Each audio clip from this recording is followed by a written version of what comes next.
Prior to the Austro-Prussian War, Austria had stood as one of Europe's greatest powers, and even up to and during the Great War, Austria, then the Austro-Hungarian Empire, was still a force to be reckoned with. But as the war came to an end, the empire fragmented and collapsed almost immediately. Austria's empire comprised about a dozen or more major populations, ethnic and religious groups who in many cases remained under Austria's supremacy for centuries. The Austrian Hapsburgs devised a brilliant strategy early on which allowed them to grow their territorial holdings within and around the Holy Roman Empire, adding to their wealth, manpower, strategic reach, and prestige, all of which contributed to their preeminence in the HRE and the common election of a Habsburg to the role of Holy Roman Emperor. For Imperial Austria, diversity was in fact a strength, because it meant more raw resources, more manpower, but as the world progressed into an era of nation-states and tossed aside multi-ethnic empires, and as technology supplemented what previously would require more human capital, diversity became more of a liability and homogeneity a strength. People groups who previously perceived themselves as too vulnerable to stand alone, or merely saw their identity through the lens of an imperial identity, could suddenly afford to think of policy in terms of our culture, our history, our people, our future. Hitching all of that on an empire led by some foreign population whose interests might have already diverged from your own at multiple points, well, that just wasn't going to cut it anymore. The same was seen beyond Europe's immediate borders, with the Turks implementing a far less organized and far less sophisticated model which expected only loyalty to the empire from its scattered nations or millets, giving them every opportunity to fortify their identities while simultaneously offering little incentive to remain a part of the empire, doubly so as the Ottomans, like the Austrians, struggled in the pursuit of an identity. In the case of Austria's empire, unable to decide whether it was a German, Catholic, or Balkan leader, yet refusing to concede any ground in any of those fields. Meanwhile, for the Ottomans, they could not decide whether they were a caliphate based upon pan-Islamic identity, a Turkish civilization that needed to Turkicize its clients and purge those who resisted, or perhaps it was a secular empire of peoples equal and united under the figurehead of the Sultan and the leadership of a parliament. In essence, both were divided on whether their identity should be defined by their faith, ethnicity, or political circumstances.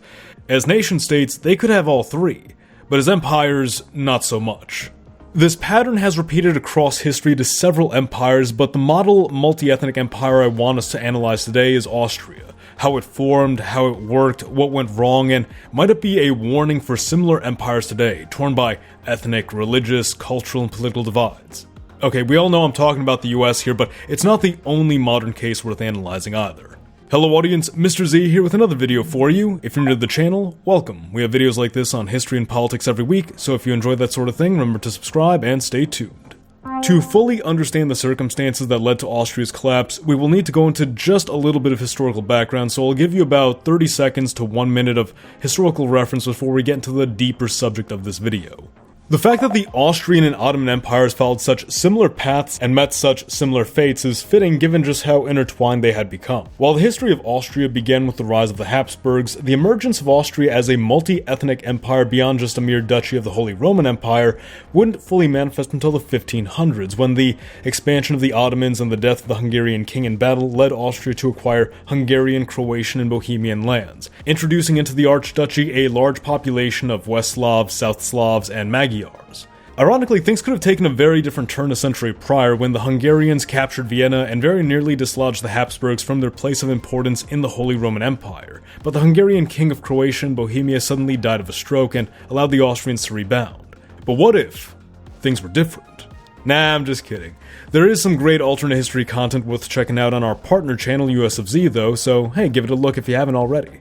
Now, the Ottomans, following the war against the Holy League toward the end of the 1600s, ceased their expansionism and were finally put on the defensive by the Christian West.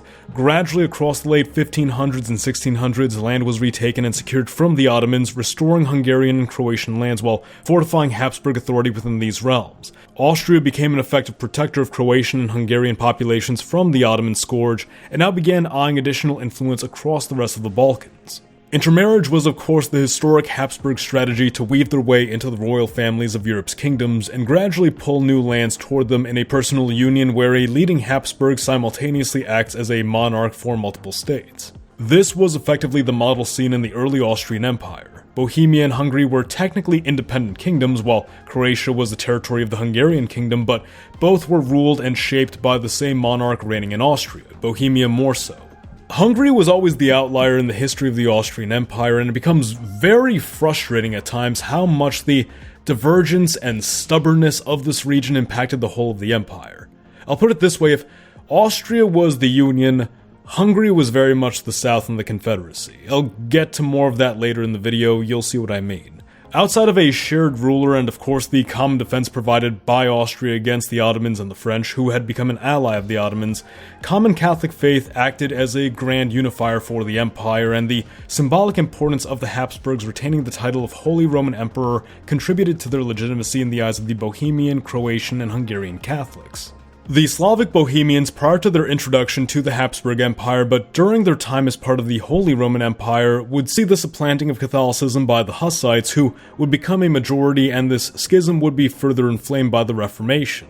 It is in this form that Bohemia became a part of the Habsburg realm, and for a time it was tolerated, but as the Reformation intensified and gave way to the 30 Years' War, Bohemian Hussite, Calvinist, and Lutheran nobles rebelled against the Habsburgs, who proceeded to crush the rebellion, ban the practice of Protestantism within Bohemian lands, and force the conversion or expulsion of the kingdom's nobility, who would also have their power dramatically diminished, and see Bohemia become an effective extension of the Austrian realm, something akin to England and Wales when compared to the rest of the United Kingdom. A process of Germanization would go hand in hand with this, as Austrian nobles would take seat in Bohemia, replacing old nobles and begin proliferating the German language among the elite and educated circles. A similar suppression was carried out very early on in the lands that would later become the country of Slovenia among both the German and Slavic Protestants, bringing that region back under Catholic rule. Hungary was a different situation, however, and this is where things get a bit interesting. At the time, Austria only controlled a sliver of Hungary, including a chunk of Croatia. The rest was held by the Ottomans except for Transylvania, which was aligned with the Ottomans but semi-independent. The Reformation and Protestantism took hold across all three Hungaries. Calvinism quickly dominated among the nobility and grew to majority sizes in both Austrian and Ottoman Hungary, while Transylvania adopted a policy of religious pluralism, featuring Orthodox, Calvinists, Lutherans, and a small number of Catholics and Unitarians. The Austrians had no real swing in Ottoman Hungary and Transylvania, however there was an effort to crack down on Protestantism in the section of Hungary that Austria controlled. The problem was, unlike in Bohemia, the nobility of Hungary was far more entrenched in the kingdom's military, and additionally could not risk being destabilized, which would open the door for an Ottoman incursion or conquest.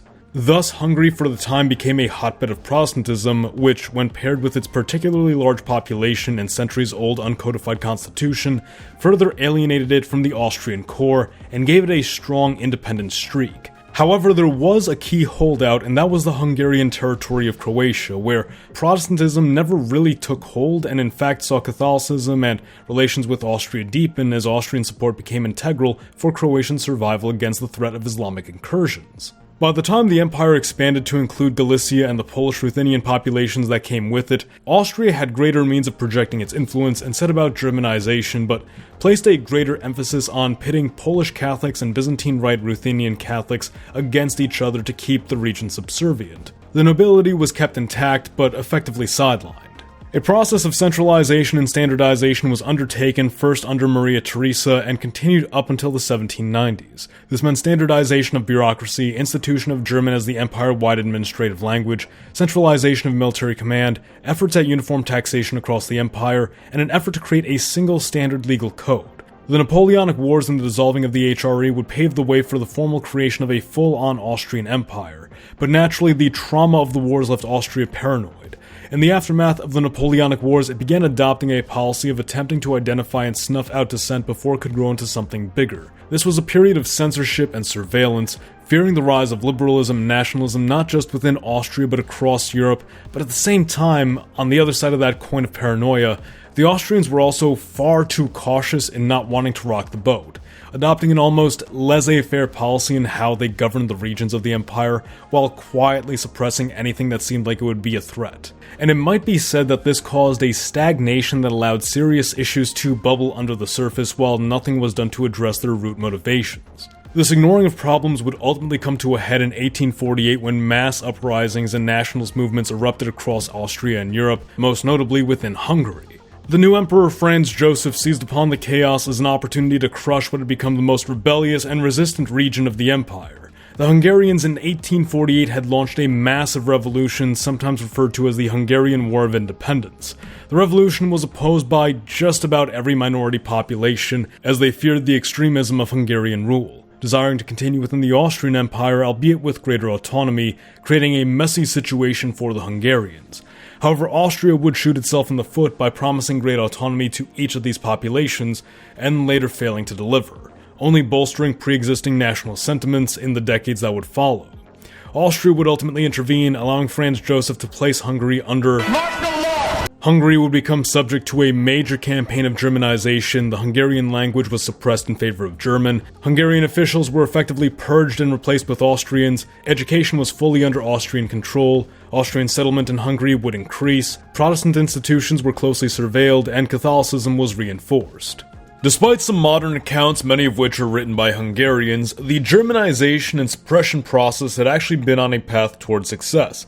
In effect, it was following in Hungary the model which had been followed in Bohemia centuries earlier, even more so as modern infrastructure like rail lines accelerated the pace at which people and information could move, contributing both to the spread of the Austrian language and population within Hungary. Of course, something went wrong. That something was France and Prussia. France under Napoleon III had styled himself as a patron of nationalism and specifically of the Latin peoples, and he threw his support behind Sardinia in their campaign to unify Italy through the conquest of land held by Austria. Thanks to French support, the Italians utterly defeated Austria, reducing it of land and humiliating it. Moreover, the Hapsburgs' historic albeit loose grasp over the Italian peninsula was now thoroughly eroded. This sphere of influence was now effectively closed to them forever. Next came Prussia, who had long rivaled the Austrians for supremacy in the Germanic sphere, recently pulling behind it the full economic weight of the German states through its Zollverein economic union at the exclusion of Austria.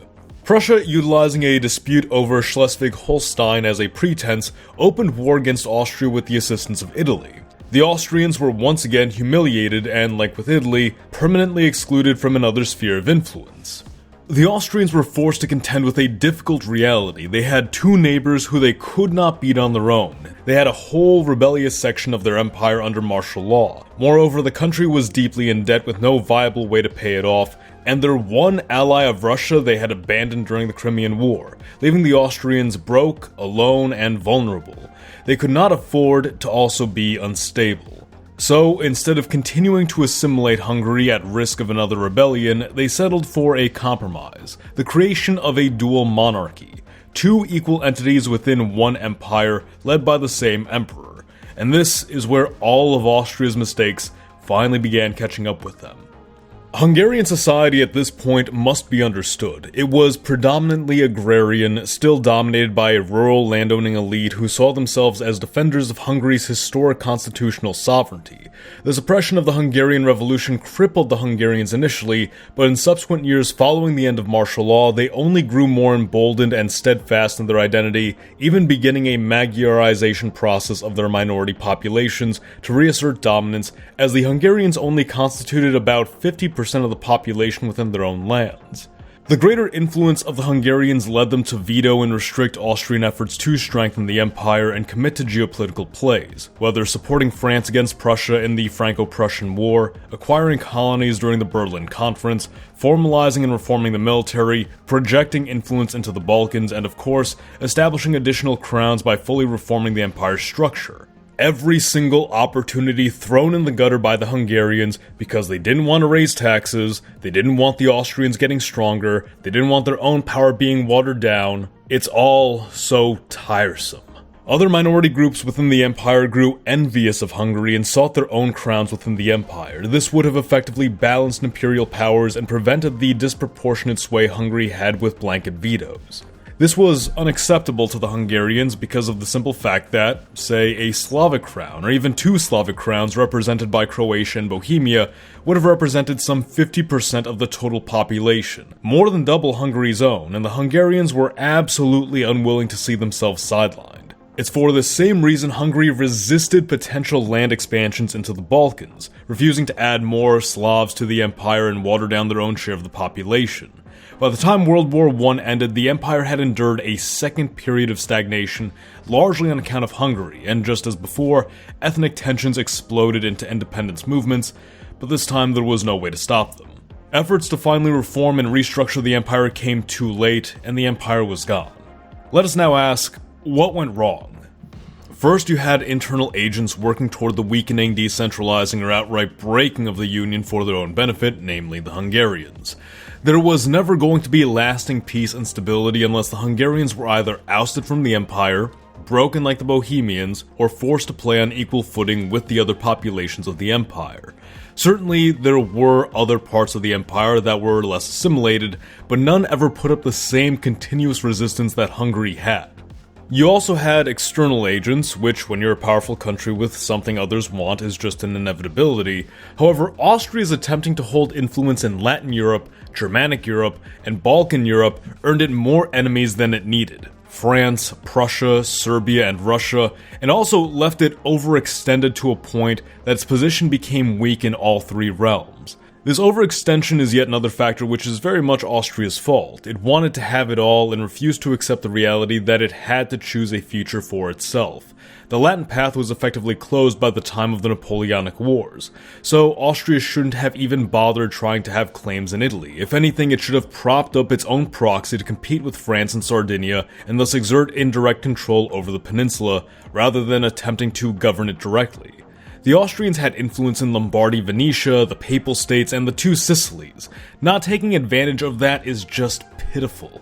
We can say the exact same for the Germanic lands of the Holy Roman Empire and later the German Confederation. The Hapsburgs were the leaders here. They had every opportunity to assert themselves as sole masters of the German world, but wanted to both dominate Germany and have a distinct empire of their own. Prussia exploited this to frame Austria as unpure, not a true German state, but a mishmash of peoples that were more Slavic than German. But still, Austria had a shot even up to the Austro-Prussian War, when the majority of the German Confederation rallied behind them. Austria was essentially handed a free pass to unify Germany with all of its imperial lands in 1850 with the Four Kings Alliance and proposal of Greater Germany. However, Austria was too skeptical of the proposal because they saw it as creating a more powerful German confederation, even if they were still recognized as its leader. And part of the reason why is Austria still saw itself as an empire separate from Germany. They wanted it both ways, and even when they got the best possible offer, they weren't satisfied. So Prussia took their spot. And of course, there's the Balkans, where Austria clashed with Russia and Serbia on account of their own greed and poor statecraft. Two key deals were made pertaining to this region during the revolutions. That was a promise of greater autonomy to the Serbs within the empire, which was granted and almost immediately revoked once the conflict ended. The second deal was the Austrians begging Russia for assistance with the expectation that Austria would return the favor in the future. When that opportunity came in the Crimean War and Russia sought assistance, Austria did nothing, betraying Russia out of fear that the Russians would grow into a greater rival in the future. However, this effectively achieved the same outcome through their inaction and ruined the opportunity for a friendship between the two empires. Thus, as nationalism rose and the Serbs sought to create a Yugoslav state, there was no pressure release for the Austrians. They gave the Serbs a false promise, and they never forgot this betrayal. Nor would Russia, who both saw itself as a protector of Slavic and Orthodox peoples, and now felt terribly wronged by Austria for its Crimean War inaction. As stated earlier, the rise of industrialization and ability of these various regions to provide for themselves contributed to the rise of nationalism, as there was no longer a fear that these people would be totally vulnerable without Austria's wealth and military might, which, as we explained, was waning and left the nations increasingly skeptical, yet proposals for secession were few and far between. Rather, reform was what was desired. The South Slavs, namely those led by Croatia, proposed trialism, the establishment of a third crown which would give them greater status and representation in the empire. Austria actually loved this idea because it would break Hungary's veto power and allow for majority rule. not to mention release the pressure of building nationalism from unrepresented peoples. So naturally, the Hungarians vetoed every attempt to achieve this because the dual monarchy had become a sweet deal for them. Essential independence, but being able to benefit from Austria's economy and being able to opt out of anything they didn't like. I mean, this was just something they refused to give up. The tragic thing is that trialism was attempted over and over again until the very end of World War I, when Hungary finally agreed, but it was too little too late. The collapse of the empire didn't have to happen. Opportunity after opportunity presented itself to the Austrians, and repeatedly they navigated themselves into situations where they couldn't, or more frustratingly, wouldn't make the right play. Even late into the game, proposals for trialism and even the federation of the empire into a United States of Austria would have undone decades of mistakes, averted future crises and tragedies, and preserved this union for the foreseeable future.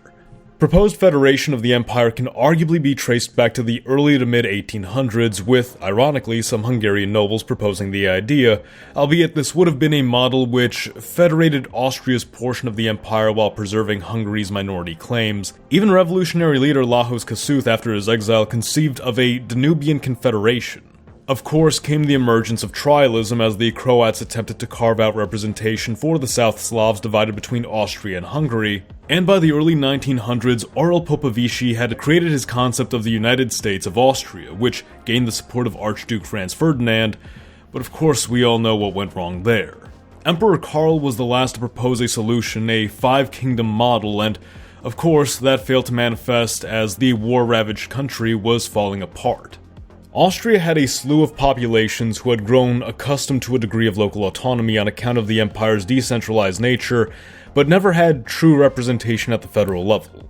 Worse yet, many populations were scattered across provincial and royal borders, such that Slavic populations in Croatia were divided between the Austrian and Hungarian kingdoms. Austrian populations were left scattered across the Hungarian realm. Hungary subjugated the Romanians merely to stand contiguously with the ethnic exclave of Transylvania. It was a broken, unrepresentative system which refused to reform and would only do the bare minimum to change whenever a crisis struck. The lack of representation took populations who were once content to cooperate and coexist with the Austrian model, and over time radicalized them, drove them against each other, and led them to question the Union until finally a crisis struck, which gave them all an opportunity to break away, and left Austria with no means of putting the pieces back together. Let's take a break right here. If you've enjoyed this content so far, I'd like to invite you to like the video and subscribe to the channel. We are aiming to hit 300,000 subscribers, so it'd be very much appreciated. Alright, let's get right back to the video. Reform should have happened before the crisis. The problem was recognizable from the beginning. There was an acknowledgement of what the problems were and what needed to be done, but the response was stalled, kicked down the line, and thus collapse became inevitable. Let us now turn to comparisons in our modern day. What happened to Austria has been retroactively labeled balkanization, the fragmentation of a union or polity into a series of hostile states divided by ethnic, religious, and cultural factors. This was said to first refer to the post-Ottoman Balkan states, then of course Austria-Hungary, the Ottoman Empire, the Soviet Union, and of course Yugoslavia. While many will look to these states and point to a myriad of drivers behind their collapse, and certainly this is a multifaceted issue, a consistent factor is unrepresentative rule hand in hand with the absence of a leader nation with the ability to enforce their dominance. What do I mean by all that? Of all the examples I gave above, none ever held their distinct populations on proportionally equal footing. There was always leadership from one particular group, be it the Ottoman Turks, the Austrians, the Russians, or the Serbs. Yet despite their leading role, the leader nation is never really a majority, only a plurality or at best maybe a slight majority. The Ottomans in the Balkans, negligible. The Austrians in their empire, 25%. The Ottomans in the Middle East, 35%. The Russians in the Soviet Union, barely 50%. The Serbs in Yugoslavia, 40%. Not even the Roman Empire is safe from this trend, with only 25% of its population being Latin Italians. And the interesting thing there is that the shift toward the east seems to follow the trend of the Greek population growing to surpass the Latin Italian population. Now, these states all operated effectively like empires, not merely in that they constituted multiple peoples, but in that these peoples were subject to one leader nation in particular. But the nations in control were always extremely limited in how realistically they could control the other constituent nations.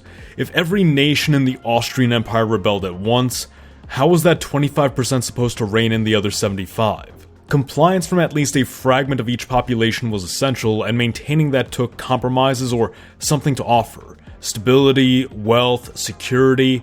If conditions broke down, what would stop these populations from seeking better opportunities on their own?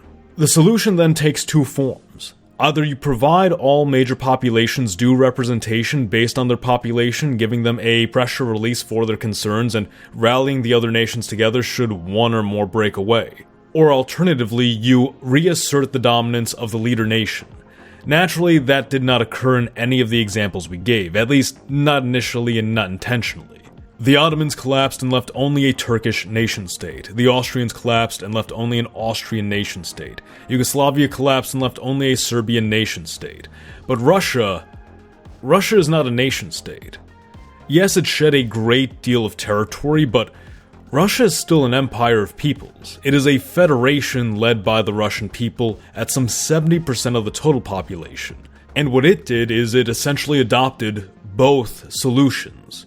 70% can easily keep 30% in check, and moreover, Russia's federated system provides its various minority populations local autonomy and a degree of federal representation which, while watered down by Russia's less than democratic governing style, still provides far more direct representation than was seen in Austria-Hungary.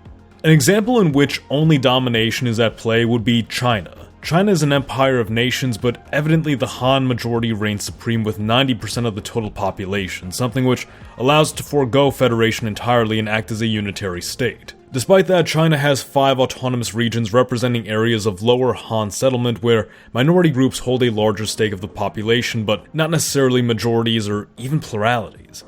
This includes Xinjiang for the Uyghurs, 42% Han Chinese, Tibet for the Tibetans, 12% Han Chinese, Guangxi for the Zhuang at 62% Han Chinese, Inner Mongolia for the Mongolians, 80% Han Chinese, and Ningxia for the Hui, 64% Han Chinese. Virtually all of China's minority groups are subject to Sinicization campaigns, and religion is strictly regulated by the state.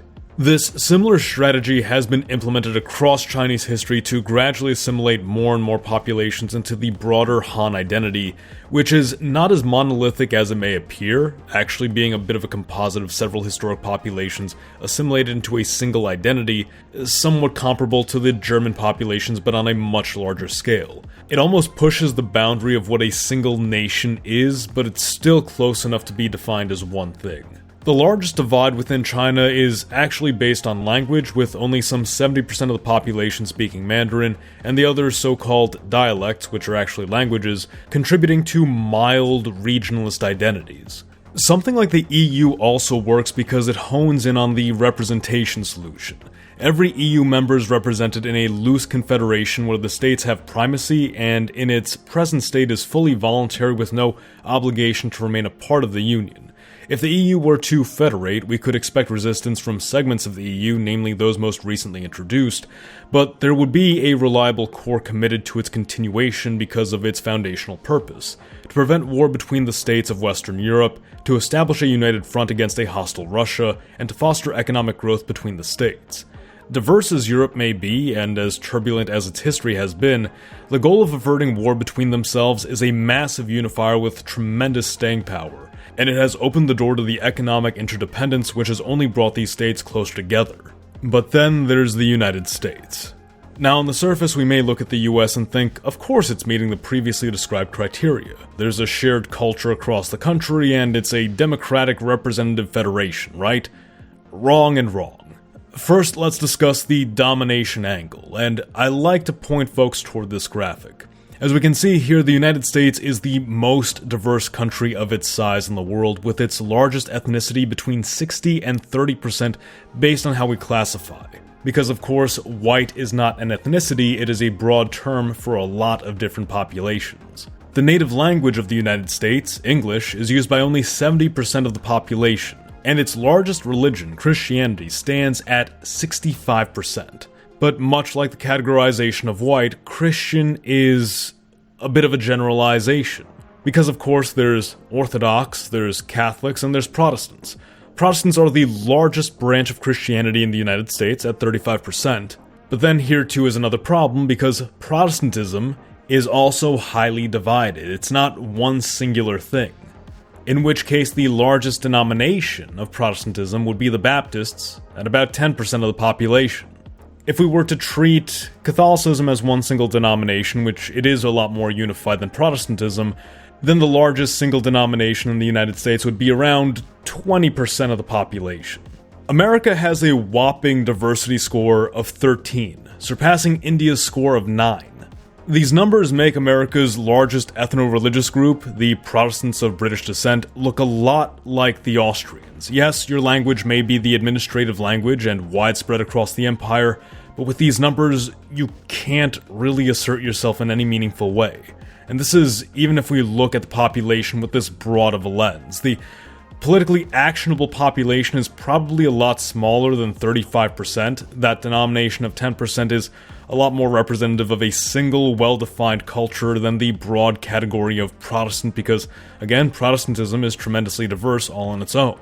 I mean, really, when you have someone try to argue that all American whites are the same, or all American Christians are the same, I say Austria-Hungary was almost 100% Christian and white, and, that didn't really help them too much when it came to their deeper divisions. So the United States does not use the domination angle. Plainly, it doesn't have the ability to like Russia or China does. So what about the representation angle? Something more akin to the EU that provides America's distinct and diverse populations with fair representation. Well, the US doesn't have this either. And it's not necessarily being done maliciously, although there is a selfish element at play here. America as a federation does not give representation to people. It gives representation to states. Now, states have rights, states have autonomy, states have federal representation. But do the states actually reflect real populations? There was a time when they did. Massachusetts, Virginia, Pennsylvania, New York, South Carolina were all settled by distinct groups, developed unique governments, and of course, their establishment as states reflected those populations. As populations grew and shrank, as new populations arrived in the US or emerged domestically and migrated around the country, did the borders of the states ever adapt to reflect that? Not exactly. And when new states were added to the Union, was it done under the criteria of recognizing the emergence of a new people within the US who were deserving of a state distinct in character and governance from their neighboring states? Also no. It was actually very akin to the power struggle we watched unfold between Austria and Hungary. Statehood went from a tool of representation to a tool of regional power. Most evidently, this began with the issue of slavery. If a slave state was created, a free state must be created as well, and vice versa. The political forces of the North and the political forces of the South created states, expanded land holdings, and played populations off each other in a competition for dominance over the whole of the Union. And the tragedy is, it never went away. The political imperative of maintaining these red states against these blue states has continued forward into the present day, with political parties and agendas masking the reality that America is a composite of multiple peoples, all with their own needs, and the vast majority have no real representation. Politically, this might manifest as a state like California, where 50% of the state is registered Democrat, yet 43 of their 52-seat congressional delegation goes to the Democratic Party. 45 of 54 if we count senators as well. That's a heavy degree of overrepresentation for half the state and lack of representation for the other half. If we dig deeper, we find it's more than just politics. It's cultural divides not just in California, but all across the United States. Distinct populations under distinct circumstances with distinct interests, and a majority of whom are going unserved without due representation. Of course, this is going to fuel frustration, anger, polarization, a feeling as though the system is broken and nothing ever gets done. Now, the United States is certainly more robust than Austria ever was, but that shouldn't be a hubris that leads us to think the US is completely immune to the same circumstances which led to Austria's own collapse. If any major country today is susceptible to the patterns which led Austria-Hungary to fall, it's the United States. But we don't have to make the same mistake Austria did of kicking the can down the line. we can reform the broken system and create a proper pressure release for the sentiments which might otherwise smolder and proceed to set this union aflame. How, you might say? The solution is simple. Proper and honest border readjustment provides state-level representation for those populations in the United States deprived of the promise made by this federation, that they can have a state which represents them, their lifestyle, their culture, their interests, and their future. A changing of borders not to favor this party or that party, that faction or this faction, but to honor the values integral to this union and in turn preserve the union's integrity. I call it Utahism. The treating of a state as more than just a political unit, but a homeland. Just as the state of Utah was founded by the Mormons as a homeland for themselves, so too does every American deserve their own Utah. I look at the history of Austria and I see a reflection of so much of what was going on and what is still going on here in the United States. When I spoke about Hungary and the similar patterns it does have to the south, aside from the fact that it was this very constitutional, rebellious, agrarian society, which, when it achieved a high degree of political power, did whatever it could to stall industrialization and national development because it was fearful of the other side of the empire gaining an upper hand, I don't want to see the US fall into those same traps. And I express frustration with the Hungarians, but I do recognize that they were operating in their own national interest. The fault is that they would deny that to the other nations of the empire as well. I think the big problem with the Hungarians at the time, and by extension both parties in the United States today, is that there's not a consideration for the welfare of the Union as a whole. It's mainly a consideration for my faction. How can I improve my standing? How can I improve my leverage in the empire? And that's really what Hungary did, and, it is what both parties do today. Whether it be done through gerrymandering or playing this group against that group. Yeah, it's politics, but it's also distracting from the fact that when we talk about democracy, when we talk about representation, when we talk about states' rights, what does it all matter if those populations don't have states that represent them? What does that actually mean to somebody who is living in a state that they feel does not represent them at all, and that might never represent them? Because this state is dominated by that part of the state, or that group in the state. And even if you're 30, 40% of the population, you just have to suck it up and be a subject of a part of the state that might be completely alien to you. How is somebody in that circumstance supposed to believe that the system works? That the United States can deliver on its promises? We don't want to be like Austria after the revolutions of 1848. Making this slew of promises, and then failing to deliver on it. You promise people democracy, you promise people representation, you promise people states' rights. What does that mean to somebody living in the rural red parts of Northern California, to the blue western bank of Mississippi, to the rugged frontiers of Eastern Oregon? And so I say America must choose reform, choose border readjustment, and choose Utahism. Pursue it now that it is necessary, and not later when it is the last option. Thank you all for watching. Be sure to like the video if you enjoyed it, and subscribe for more. Mr. Z, out.